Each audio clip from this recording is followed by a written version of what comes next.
ಎಲ್ಲ ಸೇರಿದೀವೋ ನಾವು ಭಾಗ್ಯವಂತರು ಅಂತ ಹೇಳ್ಬೋದು. ಏಕೆ ಅಂದರೆ ಒಂದೇ ಒಂದು ಮಾತನ್ನು ಹೇಳುವಾದರೆ BJP ಅಂತಂದರೆ ಎಂಥ ರಾಷ್ಟ್ರೀಯ ಪಕ್ಷ, ಪ್ರಪಂಚದಲ್ಲೇ ಈಗ ಯಾವ ಉನ್ನತ ಸ್ಥಿತಿಯಲ್ಲಿದೆ, ಅದಕ್ಕೆ ನಾವು ಅಂಥ ಪಕ್ಷದಲ್ಲಿದ್ದೀವಿ ಅಂತ ಹೆಮ್ಮೆ ಪಡಬೇಕು. ಅದಕ್ಕೆ ಮೂಲ ಕಾರಣಕರ್ತರು ಯಾರು? ನಮ್ಮ ನರೇಂದ್ರ ಮೋದಿಯವರ ಆಡಳಿತದಲ್ಲಿ ಯಾವ ರೀತಿ ಭಾರತ ಉತ್ತುಂಗ ಶಿಖರಕ್ಕೆ ಏರಿದೆ ಅನ್ನೋದು ನಾವು ಮರೆಯಬಾರ್ದು. ನೋಡಿ, ಈಗ KM ಸುರೇಶ್ ಅಣ್ಣ ಅವರು ನಿಂತಿದ್ದಾರೆ, ನಾವು ಅವ್ರಿಗೂ ನೋಡಬಾರ್ದು. ನಾವು ನೋಡಬೇಕಾಗಿರೋದು, ನಮ್ಮ ಅಣ್ಣವರು ಈಗಲೇ ಹೇಳಿದ್ರು, ನೋಡಬೇಕಾಗಿರೋದು ಪ್ರತಿಯೊಬ್ಬರು ನಮ್ಮ ನರೇಂದ್ರ ಮೋದಿಯವ್ರನ್ನ ಅವರ ಕೈ ಬಲಪಡಿಸಬೇಕು ಅಂತ.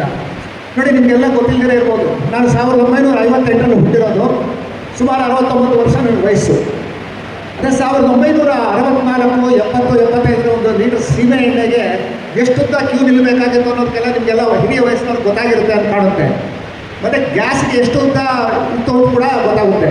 ನೋಡಿ, ಈಗ ಮೊನ್ನೆ ಏನು ಯುದ್ಧ ನಡೆದಿದೆಯೋ ನಿಮಗೆಲ್ಲ ಗೊತ್ತಿರ್ತಕ್ಕಂಥ ಯುದ್ಧದಲ್ಲಿ ಹಲವಾರು ದೇಶಗಳು ಈ ಒಂದು ತೈಲ ಒಂದು ಏನು ಪ್ರಪಂಚಕ್ಕೆ ಸಿಕ್ಕದಿರ ಇದ್ದರೆ ಏನಾಯಿತು ಅವರ ಪರಿಸ್ಥಿತಿ, ಮತ್ತು ಪ್ರತಿಯೊಂದಿಗೂ ಯಾವ ರೀತಿ ಹಾಹಾಕಾರ ಪ್ರಪಂಚದೆಲ್ಲೆಡೆ ಬಂದಿದೆ, ಅದನ್ನು ನಮ್ಮ ನರೇಂದ್ರ ಮೋದಿ ಹೇಗೆ ನಿಭಾಯಿಸಿದ್ರು ಅನ್ನೋದನ್ನು ನಾವು ಕಣ್ಣು ಮುಂದೆ ನೋಡ್ತಾ ಇದ್ದೇವೆ.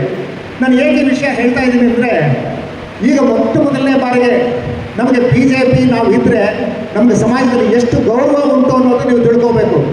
ನಾವು ಯಾರು ಹಿಂದೆ ನಡೀತೀವಿ ಮತ್ತು ನಮ್ಮ ಜೊತೆ ಯಾರಿದ್ದಾರೆ, ನಮ್ಮ ನಾಯಕರು ಯಾರಿದ್ದಾರೆ, ಅದನ್ನು ಮುಖ್ಯವಾಗಿ ನಾವು ಮನಗಾಡಬೇಕು.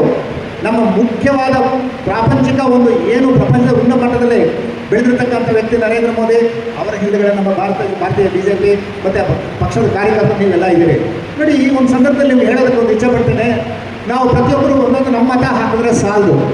ಪ್ರತಿಯೊಬ್ಬರೂ ಕೂಡ ಏನು ನಮ್ಮ ಅಣ್ಣವರು ಹೇಳಿದ್ರು 10 ಮತ, 20 ಮತ, 30 ಮತ ಹಾಕಬೇಕು ಅಂದರೆ ಸುಮ್ಮನೆ ಮತ ಕೊಡಿ ಅಂದರೆ ಯಾರೂ ಹಾಕೋದಿಲ್ಲ.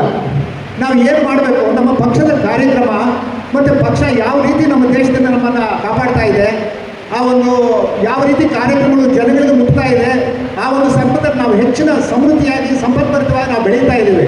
ಈಗ ನಾವು ಇಲ್ಲಿ ಒಂದು ನಮ್ಮ ದೇಶದಲ್ಲಿ ಶಾಂತಿಯುತವಾಗಿರಬೇಕಾದ್ರೆ ದೇಶದ ನಾಯಕರು ನಮ್ಮನ್ನು ಹೇಗೆ ನಡೆಸ್ಕೊಳ್ತಾ ಇದ್ದಾರೆ ಮತ್ತು ದೇಶಕ್ಕೆ ಆಪತ್ತು ಬರೆದಿರ ಹೇಗೆ ಕಾಪಾಡ್ತಾ ಇದ್ದಾರೆ ಅನ್ನೋದು ಕೂಡ ಮುಖ್ಯ.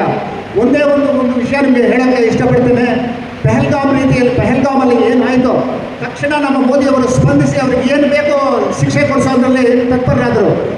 ಮತ್ತು ಇನ್ನೊಂದು ಪ್ರಪಂಚದ ಒಂದು ಮಾತು ಹೇಳ್ತೀನಿ ಅಂತ ನಾವು ಬೇಜಾರು ಬೀಳಬಾರ್ದು. ಈವನ್ ಅಮೆರಿಕನ್ ಪ್ರೆಸಿಡೆಂಟ್ ಯಾರಿದ್ದಾರೋ ಅವ್ರನ್ನೂ ಕೂಡ ನಮ್ಮ ನರೇಂದ್ರ ಮೋದಿಯವರು ದೇಶಕ್ಕೋಸ್ಕರ ಅವರು ಏನು ಹೇಳ್ತಾರೆ ಅದನ್ನು ಕೇಳಿದಿರ, ನನ್ನ ದೇಶ ಮುಖ್ಯ, ನನ್ನ ಜನರು ಮುಖ್ಯ ಅನ್ನೋ ಒಂದು ಯಾವಾಗ ಒಂದು ಪ್ರತಿಭಟಿಸಿ ಅವರ ಒಂದು ಮಾತುಗಳನ್ನು ಲೆಕ್ಕಕ್ಕೆ ತಗೊಳ್ಳದೆ ನಮ್ಮನ್ನು ಮುಂದಾಳಕ್ಕೆ ತಗೊಳ್ತಾ ಇದ್ದಾರೆ. ನಾನಿವಾಗ ನಿಮ್ಗೆ ಏನು ಹೇಳ್ತಾ ಇದ್ದೀನಿ ಅಂದರೆ, ಈ ಸಂದರ್ಭದಲ್ಲಿ ನಾವು ಏನೀಗ ಇಲ್ಲ ಎಲ್ಲ ಸೇರಿದ್ದೀವೋ ಪ್ರತಿಯೊಬ್ಬರು ಒಂದು ನೀವು ಓಟುಗಳನ್ನು ಹಾಕಿಸ್ಬೇಕಾದ್ರೆ ನಮ್ಮ ಒಂದು ಕಾರ್ಯಕ್ರಮಗಳನ್ನು ಜನಗೆ ತಿಳಿಸುವಂತಾಗಬೇಕು. ಈಗ ಏನು ನಮ್ಮ ಅಣ್ಣವ್ರು ಹೇಳಿದರು, BJP ಸೋಲ್ತಾನೇ ಇಲ್ಲ.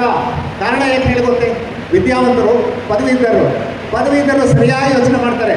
ಈಗ ಹೊಸದಾಗಿ ಬಂದಿರತಕ್ಕಂಥ ಪದವೀಧರರಿಗೆ social media is the best content for all of you. Remember friends, social ಮೀಡಿಯಾದಲ್ಲಿ ನಮ್ಮ BJP ಒಂದು ಏನು ಕಾರ್ಯಕ್ರಮಗಳು ಮಾಡ್ತಾ ಇದೆ ಮತ್ತು ಆ ಒಂದು ಸಂದರ್ಭದಲ್ಲಿ ನಾವು ಏನು ಕಾರ್ಯಕ್ರಮಗಳನ್ನು ನಾವು ಮುಂದೆ ಅವರಿಗೆ ತಿಳಿಸಿದರೆ ಪ್ರತಿಯೊಂದು ವಿಷಯ ಪ್ರತಿಯೊಬ್ಬರಿಗೆ ತಿಳಿದ ಮಾತ್ರನೇ ಅವರು ಪರಿವರ್ತನೆ ಆಗೋದು. ಪರಿವರ್ತನೆ ಆಗಬೇಕಾದ್ರೆ ನಮ್ಮ ಕಾರ್ಯಕ್ರಮಗಳನ್ನು ಪ್ರತಿಯೊಬ್ಬರಿಗೂ ತಿಳಿಸಬೇಕು. ಆ ಒಂದು ನಿಟ್ಟಿನಲ್ಲಿ ನಾವು ಕಾರ್ಯತತ್ಪರರಾದರೆ ಮುಖ್ಯವಾಗಿ ಏನು ಹಿಂದೆ ಏನು ಮೆಜಾರಿಟಿ ಬಂದಿತ್ತೋ ಅದನ್ನು 2ರಷ್ಟು ದುಪ್ಪಟ್ಟರಷ್ಟು ಪಡೆಯೋಣ.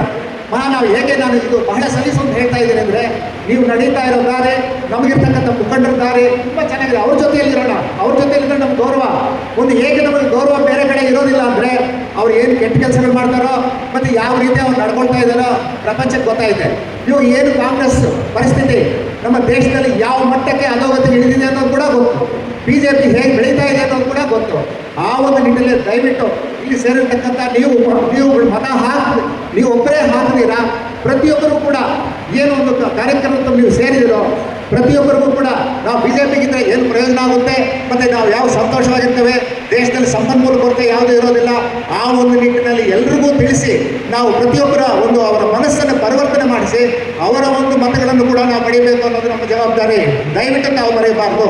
ನೀವು ಓಟು ಹಾಕೋದೇ ಅಂತಲ್ಲ, ಯಾವುದೇ ಒಂದು ಇದ್ರು ನಮಗೆ ತೊಂದರೆ ಇಲ್ದಿರ ನಮ್ಮ ಒಂದು ಅಭ್ಯರ್ಥಿ ಸುರೇಶ್ ಅಣ್ಣ ಏನು ನಿಂತಿದ್ದಾರೋ ಅವ್ರಿಗೆ ಹೆಚ್ಚಿನ ಮತ ಕೊಡಿಸೋದು ಯಾವುದೇ ಕೂಡ ತೊಂದರೆ ಇರೋದಿಲ್ಲ. ಎಲ್ಲ ಕಾರ್ಯತತ್ಪರರಾಗಬೇಕು. ನಾವು KM ಸುರೇಶ್ ಗೆಲ್ಲಿಸಿ ನಮ್ಮ ನರೇಂದ್ರ ಮೋದಿ ಅವರನ್ನು ಕೈ ಬಲಪಡಿಸೋಣ. ಮತ್ತು ಇಲ್ಲಿ ಸೇರಿರ್ತಕ್ಕಂಥ ಎಲ್ಲ ಮತ ಬಾಂಧವರಿಗೂ ಕೂಡ ನಾನು ಮತ್ತೊಮ್ಮೆ ವಿನಮ್ರ ಮಾಡಿ, ಯಾವುದೇ ಕಾರಣಕ್ಕಾಗಲಿ ಇಲ್ಲಿರ್ತಕ್ಕಂಥವರು ಮತ್ತು ತಮ್ಮ ಒಂದು ಜೊತೆಯಲ್ಲಿ ಸಹೋದ್ಯೋಗಿಗಳು ಮತ್ತು ಬೇರೆಯವರಿಗೆಲ್ಲ ಒಂದು ಹೆಚ್ಚಿನ ಮತ ಕೆ ಎಂ ಸುರೇಶ್ ಅವರನ್ನು ಕೊಡಿಸ್ಬೇಕು ಅಂತ ಹೇಳಿ ನನಗೆ ಅವಕಾಶ ಮಾಡಿಕೊಟ್ಟ ನಮ್ಮ ಅಣ್ಣ ಅವರಿಗೆಲ್ಲ ಉಳಿಸಿ ನಾನು 2 ಮಾತುಗಳನ್ನು ಮುಗಿಸ್ತೇನೆ.